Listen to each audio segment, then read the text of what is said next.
May you're gonna harvest strawberries. I'm still having them. This is Chandler variety, highly recommend.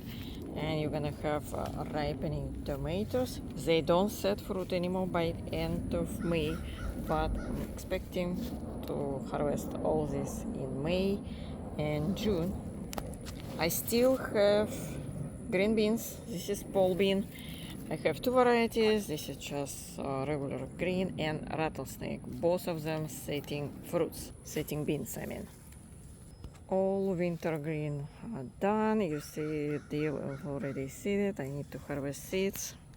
Here is a rattlesnake variety which I highly recommend because it's visible in terms of production, so I don't see any difference between beans. So this is kale, but even if it's not bolting and it looks good and you think you're gonna eat it, you won't be able to eat it. It's very bitter.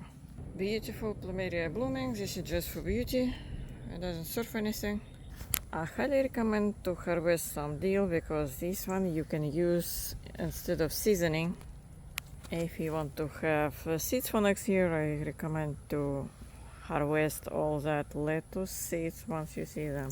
This is Scarlet Runner, but I don't see any pods.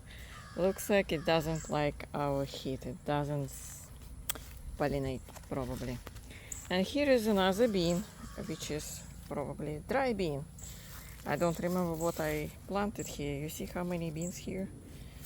Like, so beautiful. This one is a lima bean. I already harvested some. You need to keep harvesting because you see it's long stem, but it's not gonna flower. It will stop flowering once you harvest all this on the bottom. It's gonna flower again. I harvested one pepper. I'm still expecting another one. And I harvested radish seeds. They are ready. Highly recommend. It's very easy. Here is my sorry raspberry, which actually keep producing. This one is, you see, it's ready and it's still putting some flowers, which is great. If you planted zucchini, you're gonna have zucchini. I didn't plant a zucchini. I didn't have time, and because we were busy with all this cold front, it wasn't on my radar to plant zucchini this year. No zucchini this year. Here is my watermelons. They probably will be ready only in June. Only because we had such a cold winter. In February it was still cold. Otherwise, you can harvest watermelon in May. I harvested a lot of cucumbers, but I think the season for them is over. By end of May, I still have one coming up, but plants are old and I didn't plant it. Right now it's too late, they won't be pollinating. No reason to bother. This is a huge cherry plant which bloomed but didn't set any fruit. I think it's too hot. It just cannot pollinate at such high temperature, and I don't see flowers anymore, so we probably will come back to this plant in September, October. Barbados cherry. In your good luck, you will have Barbados cherry. I don't have it, it's flowering right now, but I know it's possible to harvest Barbados cherry in May. Here is my setup for cucumber, and this one is Parthenocarpus. That's the reason I don't worry about pollination. I still have some cucumber here, but I think season is almost over because of high temperatures. And you see those plants kind of old, they're getting disease, but I still harvesting.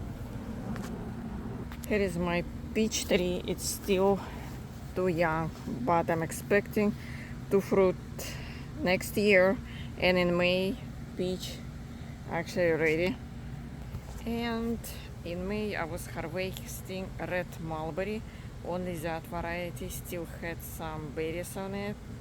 Some of them will be already done by May, but not red mulberry. That one was still having berries.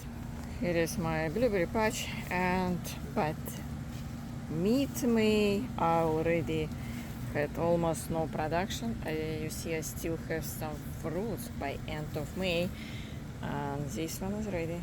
Oops, I can eat it. It was good. And sometimes I can see flowers. You see it's still flowering. So I will have some crop, but it won't be that many berries. Not that many. Forgot to tell the reason I have such a huge watermelons right now, because this is overwintered plant. So once we got high temperatures in March, it started to flowering. Otherwise, this is a normal size for May, and it's gonna be ready in June, this one. My lemon basil going strong, receding. I have a lot of plants, and you see this, all those lemon basil in my pots. Here is one green, probably nobody knows about it, but that one really bolt resistant. It's only now sending this flowering in end of May, and I tried that leaf actually. Do you think it's bitter? No, it's not. I'll just try it. It tastes like a normal, and this is not like full shade. No, this getting afternoon sun, afternoon, which is like more really harsh one. The same green, for example, here it's not even trying to produce any flowers. And if you want to grow greens, go to pinned comment and get my guide, including that name for that green, which is actually spectacular result. Otherwise, you should grow Okinawa spinach, which you can harvest and eat, but I'm not really that big fan of taste of that one. Oh, longevity spinach, which grows so beautifully, you can eat it raw, but I'm not really a big fan of taste of that one. Maybe in cooking it will be fine. Yeah, those tropical greens get promoted on YouTube, but when people try, they don't want to grow them at all. No, it doesn't taste that's really good. So I would recommend to grow probably that one, but it's probably will bolt anyways in June and July, so it won't be year round. And I'm offering one-on-one session. Go and book a call, because you need some help, most likely, because most people in United States have no grown food. I grew up on growing foods, so I exposed it to gardening since age 4, and I have more than 40 years of growing experience. And if something doesn't taste good, I will tell you that it's not worth to grow it. So I recommend to people only something which you can grow and you will eat. And by the way, another one which I don't have on my yard is blackberry. You will have blackberry harvest in May too. I'm gonna plant it, so next year hopefully I will have blackberry. Check out pinned comment, check out my other videos, and see you later.